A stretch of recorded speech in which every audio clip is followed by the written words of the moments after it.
Well, g'day and welcome to episode 4 of Home Loan Hacks.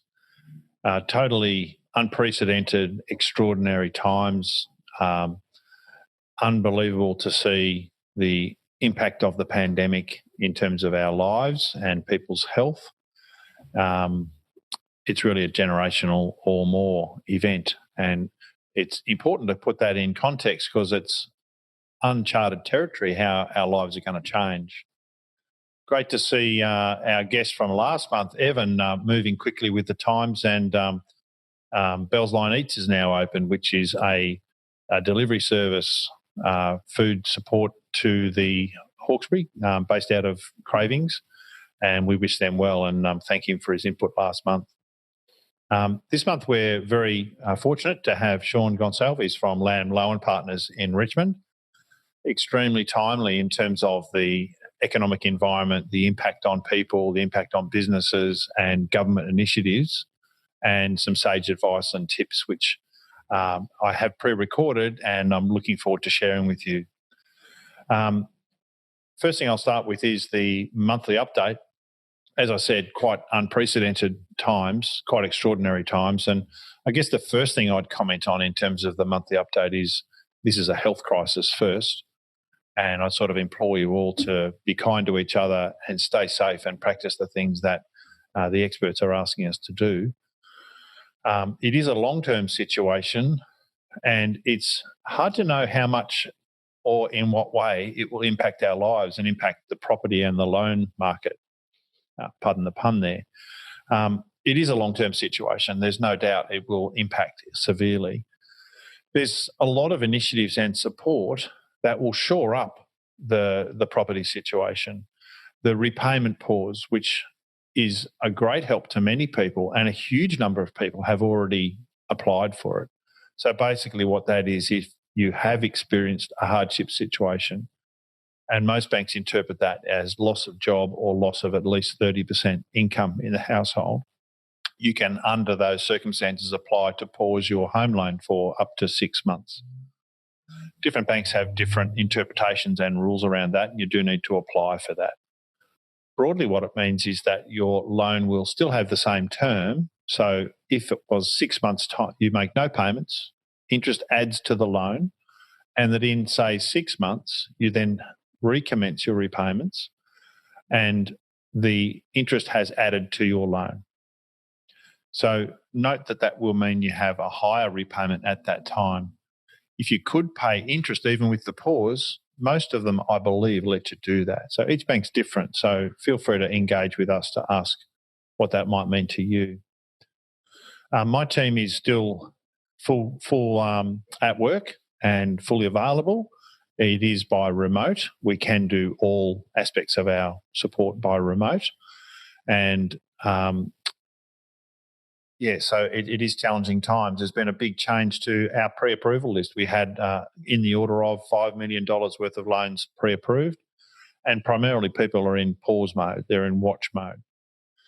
It's going to be curious to see for how long and how this unfolds. There is still evidence of a lot of confidence, a lot of sales still occurring, but I'm sure we're going to see some data that's going to show huge downtrends pretty soon. The Reserve Bank today or yesterday made an announcement of no change. So variable rates are in the order of 3% or a bit better. Fixed rates are very low right now, so in the order of 2.2% for home loans, 2.3% for home loans. So if that might be something you would like to explore, it's hard to know. The trend has been down. There are limitations and impacts if you do fix your rate. So you certainly want to think about that carefully. But a fixed rate reduction of that order would drop your repayments by a lot. Feel free to talk to us about that. We've been in a phase of calling a lot of clients. We've been repricing loans. We've been contacting banks on our clients' behalves to attempt to reduce the interest rate on their loans and having great success. So we're getting through as many as we can, as quickly as we can. It's the current focus of our business. If you want to engage with us, we'd love to chat to you.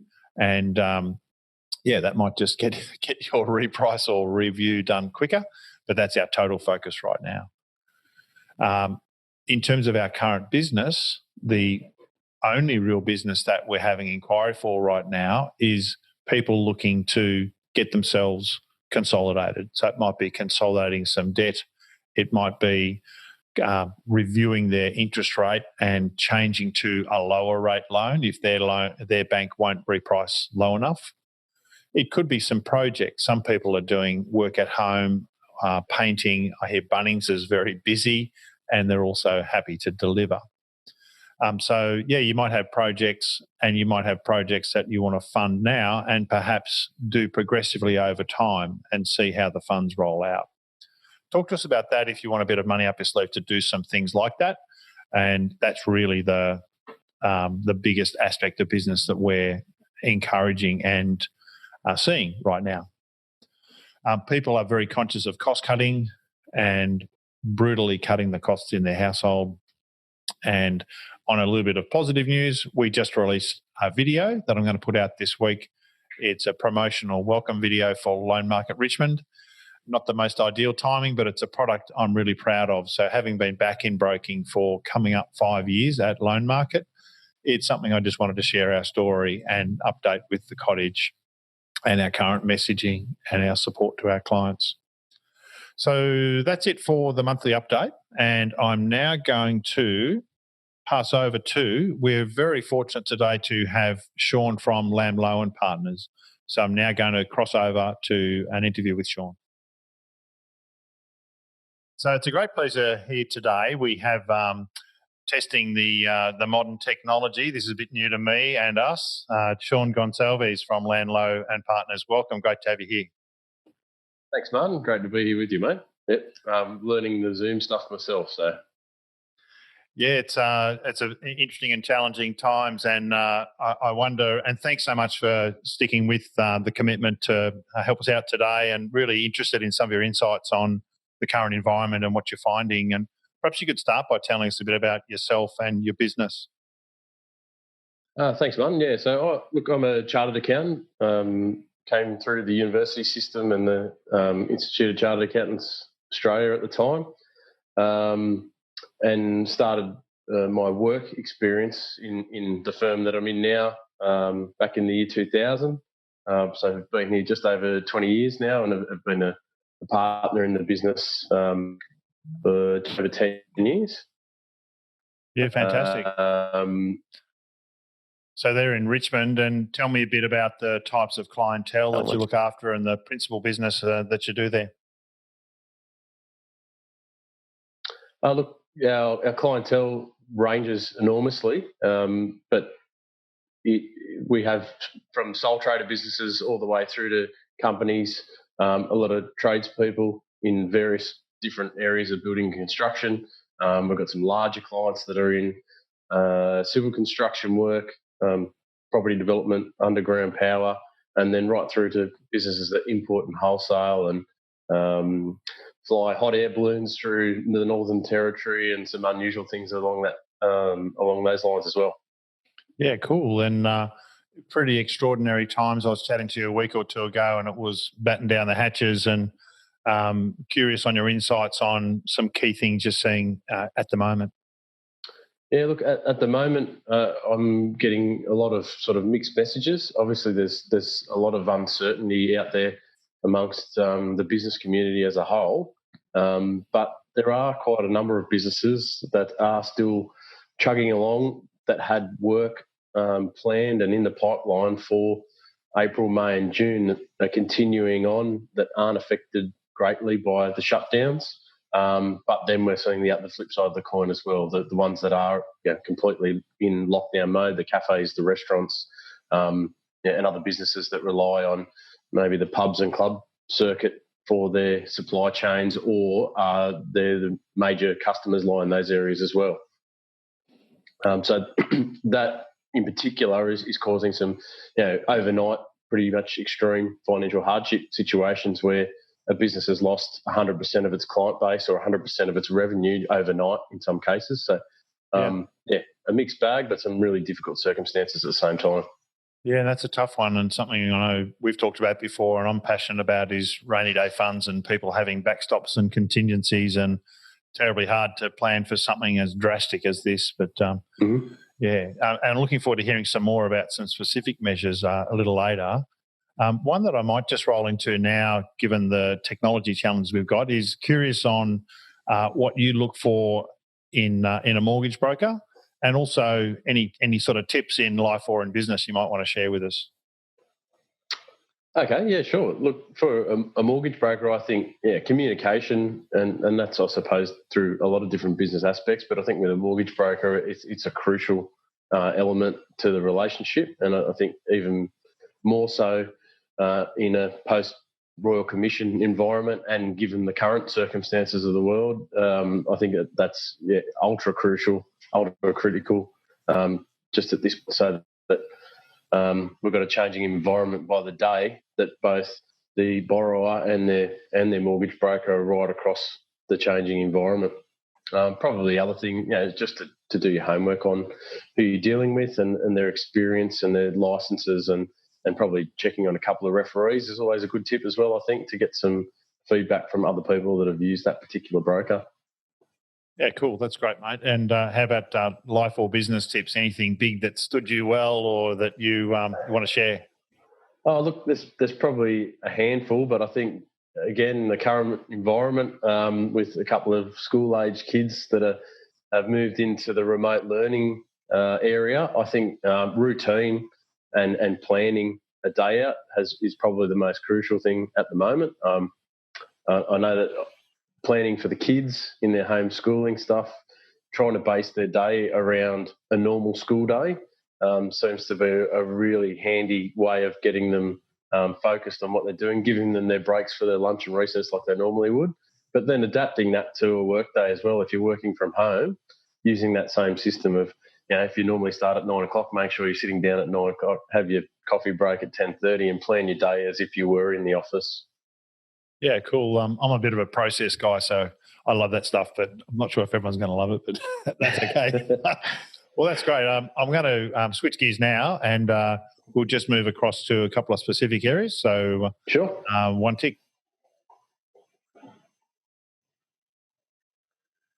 Yeah, thanks, Shaun. That's really cool. And I guess I'd like to move on now to a couple of specific things. And we chatted about earlier when you were suggesting some ideas. I'm really pumped to hear some of this. So let's dig a bit deeper. Some key government stimulus measures for business. What are you seeing, and what are some of the discussions you're having right now? Yeah, look, a lot of varying discussions with businesses depending on how far they've been affected at this point in time, and trying to predict with a lot of uncertainty where things are going to go in the coming months, as we continue to navigate through this challenging situation with the coronavirus outbreak and pandemic. So in terms of some stimulus measures that have been around to help business for the last few weeks, and that have been tweaked a number of times, but probably one of the major ones is the tax-free cash flow boost, which is effectively a grant from the government. It's a tax-free amount, so it's not going to cause any tax issues for your business. But for employers, there's up to $100,000 on offer that's spread across a number of months, and comes in the form of a credit against your BAS account for your business. But as I said, up to 100,000. So there's some significant benefit to be gained there from a cash flow point of view. Mm. Moving on from that one, some of the other key measures are the apprentice and trainee rebate, where the government will pay a subsidy for apprentice and trainee wages for a 9-month period, backdated to 1st of January this year, and will continue all the way until the end of September. So if you've got any apprentices or trainees, that can be a great help with funding or partially funding the cost of keeping them employed for the next 5 or 6 months, and getting a little bit of a kickback on what you've already paid them. Yeah. If your business is in a situation where it does need to invest in any equipment or infrastructure, there's been an increase to the instant asset write-off, which has been $30,000 for the last 12 months or so. That's actually been pushed up to 150 grand. And whilst that one, probably won't have a huge take up, if your business is in a position where it was ready to pull the trigger on some capital investment of some sort, then potentially there's some additional tax incentives there so that's like that you can take advantage of. It's like a full write-off in one crack rather than having to depreciate over time. Exactly right. So that gives you the benefit of getting your tax savings on that investment now. Okay. That one runs until the 30th of June 2020, so it's only a short time frame. Yeah, but again, if there was something you're ready to pull the trigger on and you've got the cash flow to do it, then there's something worth looking at and considering there. Yeah, and the tax office stuff? From the ATO, they're definitely in consultation mode, so that they're happy to have the conversations with you around your business.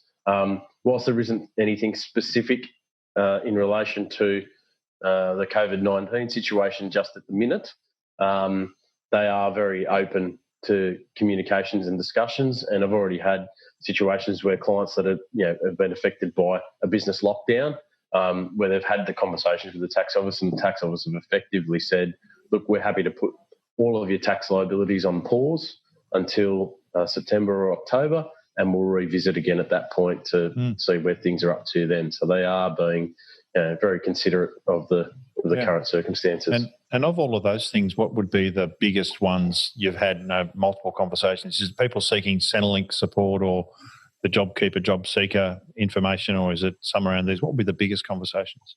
Look, I think that the 100K cash flow boost, and then the JobKeeper stimulus in terms of our business clientele, they've probably been the most most questions have been generated around those two particular ones. We'll probably touch on the JobKeeper a little bit more later on.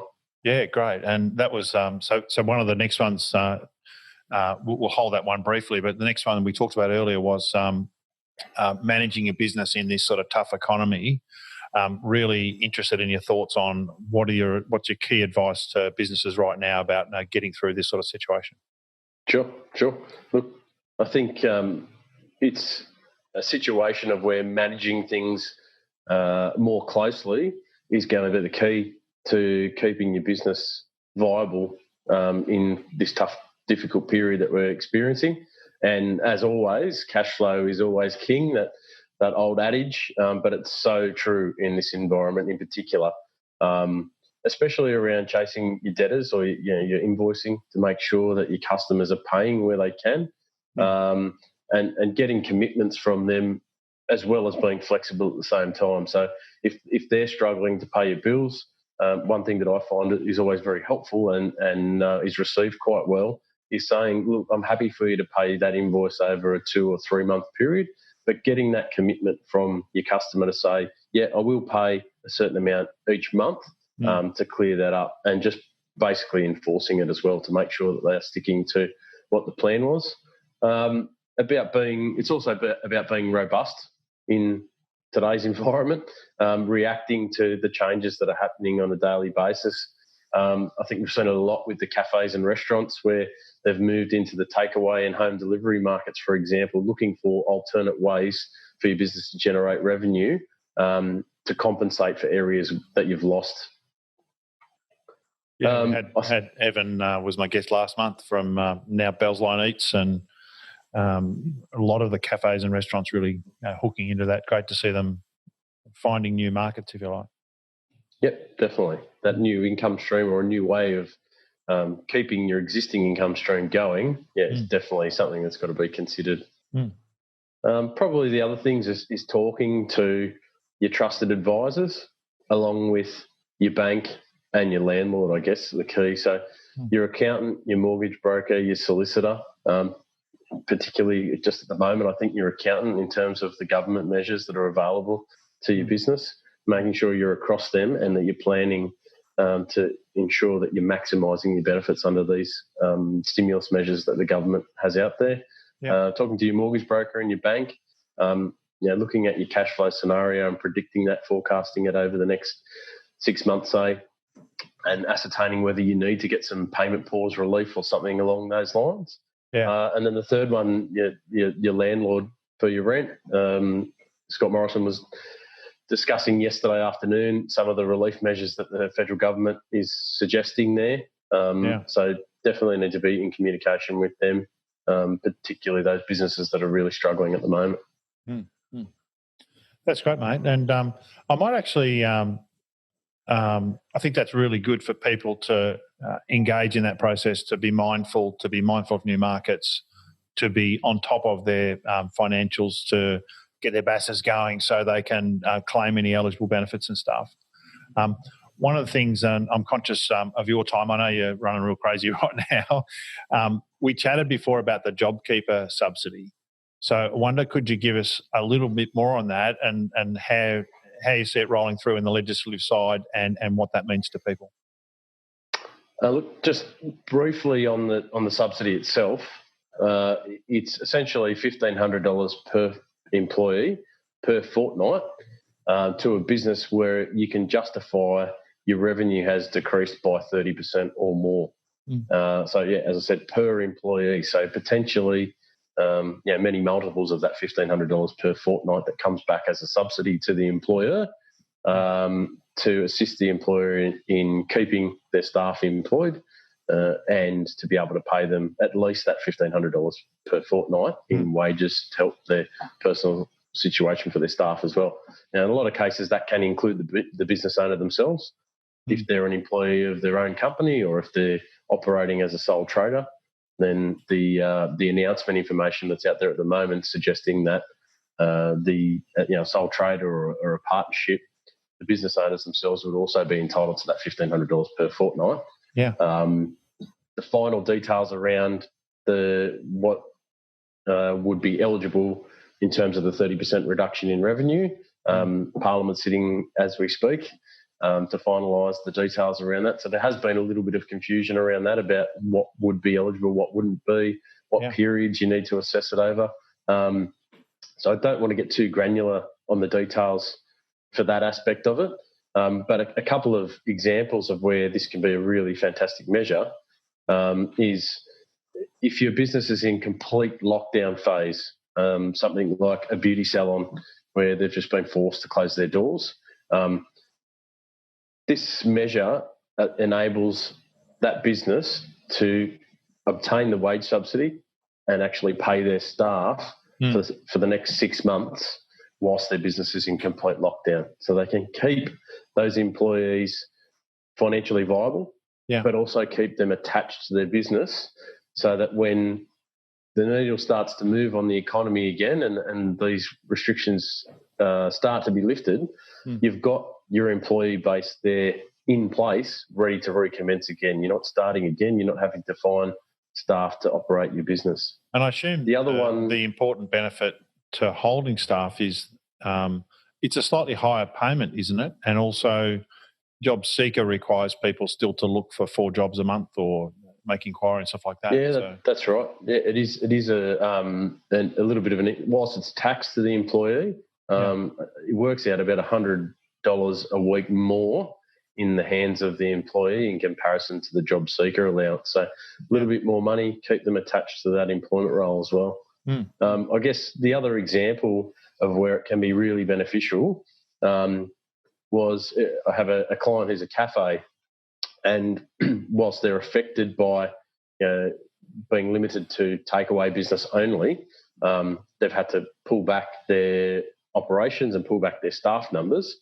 However, in this particular case, the business owner's been able to keep 3 of her more senior staff employed and operating the cafe as just basically takeaway coffees only.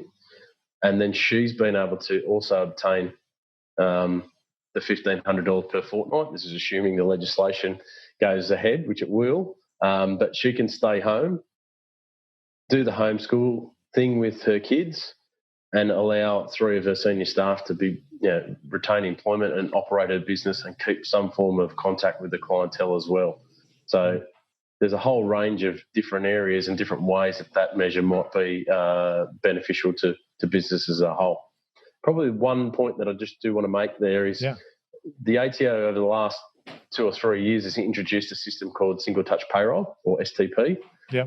And the initial announcements are suggesting that your business needs to be registered for STP in order to be eligible for this JobKeeper subsidy. Whilst probably 85 to 90% of businesses are registered for STP already, there are some of the micro businesses that are still exempt from that for the current financial year, but they may need to jump into that almost immediately in order to be eligible for JobKeeper. Yeah, I just want to confirm I am registered, mate. So excellent, well done. Good to hear. It's all good. Great. Hey, great. That's a fabulous update and information source for all. Thanks so much. So if someone was to look to contact you or seek information or advice, or you might have a client not happy with their accountant, how do they touch base with you, mate? Look, the best way to get in touch with me is just to call our office, which is 024578 3044, and then we can have an initial conversation or a Zoom meeting, as it might be, to have a discussion about what you're looking for and what you need. And always happy to have that initial chat with anyone out there who needs a bit of guidance. Fantastic. Thanks a lot, and really appreciate your advice and input today. Shaun from Lamb Lowe and Partners, big thank you. Thanks, Martin. Hey there. Our next segment is our client stories. So, what sort of activities are we doing in the office, and what sort of deals are we seeing? One of the big things we're seeing at the moment is a lot of maintenance work for clients. So whether it's restructuring through a refinance, or whether it's refixing a loan with low fixed rates at the moment, extending interest-only periods, all those sorts of things are things that clients are looking to do at the moment, given, I guess, the uncertainty of the coronavirus. Some people are lucky enough to have secure jobs that they can refinance and look for a better rate. But yeah, a lot of people are just looking to maybe fix and secure that low rate. Some of the sort of things we're also doing is we've had some inquiries about releasing guarantor. So someone might have settled their loan 3, 4, 5 years ago, used a guarantor, and are now looking to sort of release that guarantor security. Some of the specific client stories we've had. So we've had a client who has refinanced, and the lender had a unique policy where we were able to get owner-occupied rates on an investment property. So generally they're about 0.3 lower than what you would get for investment owner-occupied rates. A particular lender had a special that you could get the owner-occupied rates on the investment property. Another one we've done recently is a debt consolidation refinance, which was actually 6 credit cards and a car loan, all rolled into the home loan to improve cash flow. So yeah, there's still those sort of inquiries coming in.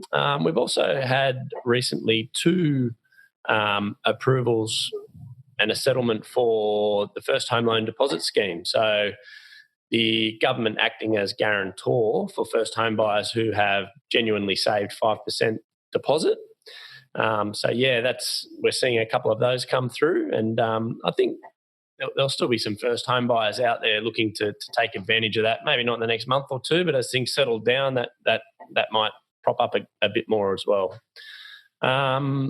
Yeah, just in general on policy, we get updated regularly by the lenders in terms of their policies, and we are starting to see some lenders come out with announcements on restrictions around certain industries, obviously with the effects of the coronavirus. So limitations on overtime, allowances, those sorts of things. So in the past, they've been a little bit more willing to use those additional pieces of income, whether it's bonus, allowance, commissions, etc. Lenders looks like they're just starting to clamp down a little bit on using those types of incomes. So yeah, I guess that'll be an evolving space, and we'll sort of see what happens over the next month or 2 with all that. But yeah, we are seeing a little bit of that at the moment. So yeah, I hope that gives you a bit of an insight into what we're seeing. So yeah, primarily at the moment for us, we're doing a lot of that restructure or refinance type stuff, helping existing clients, repricing their loans, that sort of stuff. Hi, this segment is the rant. So the rant this month is lenders offering cashbacks, and then their turnaround time's blowing right out. So they might have a cashback for $2,000 or $4,000, and then basically what can happen is, because the offer's so good, that they get so many applications that their turnaround times, what might have been 3 to 5 days, blow out to over 4 or 5 weeks. So I guess it's a bit of a rant in terms of the inflexibility then for them to withdraw those offers. So if it's blowing out to 4 or 5 weeks, then common sense would say that, you might want to withdraw that offer. However, we still see them lagging on and blowing out on timeframes, which helps nobody. So that's my rant for the month. And thanks for having us on Home Loan Hacks.